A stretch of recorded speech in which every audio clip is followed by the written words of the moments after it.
कोई तन दुखी, कोई धन दुखी, कोई मन बिनु रहत उदास, थोड़े थोड़े सब दुखी, सुखी राम के दास। सबसे सुखी तो भगवान का भक्त ही होता है।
शांताकारं विशेषेण पुष्पनामं सुरेशं स्वाहारं गुणं संदेशं गुणं स्वागतं श्रीकान्तं मननं गोकुलं सिद्धार्थं भाग्यं आलो महासागरचारुचापं नमामि रामं प्रभुं सेवापं।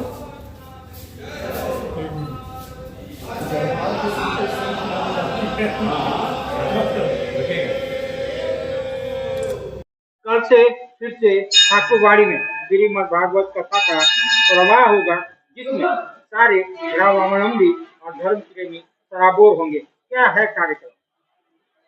सबसे पहले हमारे सभी दर्शकों को, हमारे भाइयों को, सभी को राधे राधे।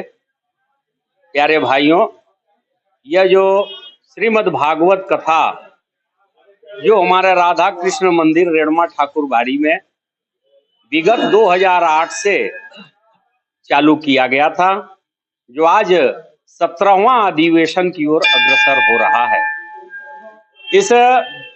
यह साप्ताहिक कथा ज्ञान यज्ञ है और वृंदावन से पधारे स्तुति दीदी जी के द्वारा यह पाठ का कार्यक्रम जो है, प्रवचन का कार्यक्रम चलेगा। और इसमें हमारे पलामू वासी, डाल्टनगंज वासी, सभी पलामू प्रमंडल के सभी वासी धर्म प्रेमी सज्जन सभी से आग्रह है कि आएं और कथा में रसपान करें और पुण्य के भागी बने। हमारा यही इसमें सभी से आग्रह। हर वर्ष की भांति इस वर्ष भी श्रीमद् भागवत का जो प्रवाह होगा वो देखने लायक होगा। पूरी जो कार्यक्रम है उसका विशेष देखिए, सबसे पहले तो मैं झारखंड अंदेशा न्यूज को धन्यवाद देता हूं कि एक धार्मिक और आध्यात्मिक कार्य के प्रति भी आपका जो चैनल है वह काफी जागरूक है। और आज के इस कलयुग में श्रीमद् भागवत जैसे कार्यक्रम का बहुत ही महत्व है, जो इस धरती को अपने पुण्य और प्रताप से संभाले हुए है। श्रीमद् भागवत एक ऐसी कथा है जो मानव मात्र को मृत्यु के भय से मुक्त करता है। और रेणुमा ठाकुरबाड़ी हम लोग का एक पावन भूमि है, जहां 58 वर्ष श्री रामचरितमानस नवा प्राण यज्ञ को संपन्न होते हो गया और ये 17वां श्रीमद् भागवत कथा है। हमारे यहाँ पूर्व में भी कई संत और कई विद्वान आ चुके हैं और अंतर्राष्ट्रीय ख्याति प्राप्त विद्वान हमारे यहाँ आते हैं। स्तुति जी जो वृंदावन की हैं, जो राष्ट्रीय स्तर की श्रीमद् भागवत की प्रवक्ता हैं, उनका कथा कल 3 बजे से प्रारंभ होगा और वह अनवरत 7 दिनों तक चलेगा।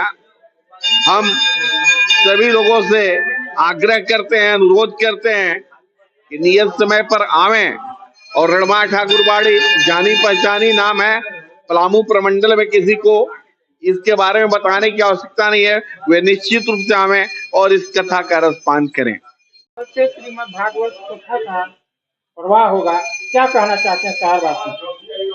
देखिए, हमारे गांव के लिए सबसे स्वाभिमान की बात है कि हमारे यहाँ रामचरितमानस यज्ञ जो है वह भी हर एक वर्ष संपन्न होता है और हर एक वर्ष भागवत कथा सप्ताह का आयोजन भी होता है।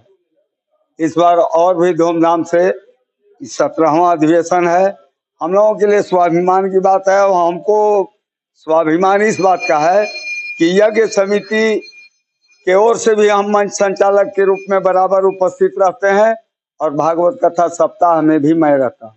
इस बार स्तुति दीदी का जो कार्यक्रम रखा गया है दिनांक 8 से लेकर 14 तक 3 बजे संध्या से लेकर 6 बजे शाम तक, वह बड़ा भव्य कार्यक्रम है।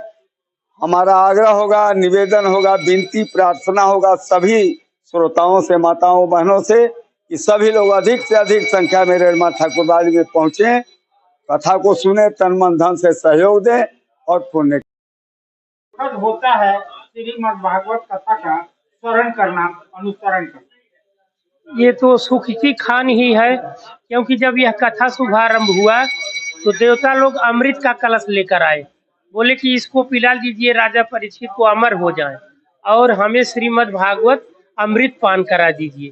तो संसार के जितना सुख सुविधा है सबसे भी उत्तम श्रीमद् भागवत है। श्रीमद् का अर्थ ही होता है कि मद माने अहंकार, किसी को रूप का, किसी को जवानी का, किसी को पद का, अगर मद होना चाहिए तो भगवान के भक्ति का। इसलिए इससे बड़ा कोई सुख, कोई तन दुखी, कोई धन दुखी, कोई मन बिनु रहत उदास, थोड़े थोड़े सब दुखी, सुखी राम के दास। सबसे सुखी तो भगवान का भक्त ही होता है। सस्ता और समुचित इलाज के लिए गरीबों का रहनुमा मात्र एक हॉस्पिटल, मैया बाबू हॉस्पिटल।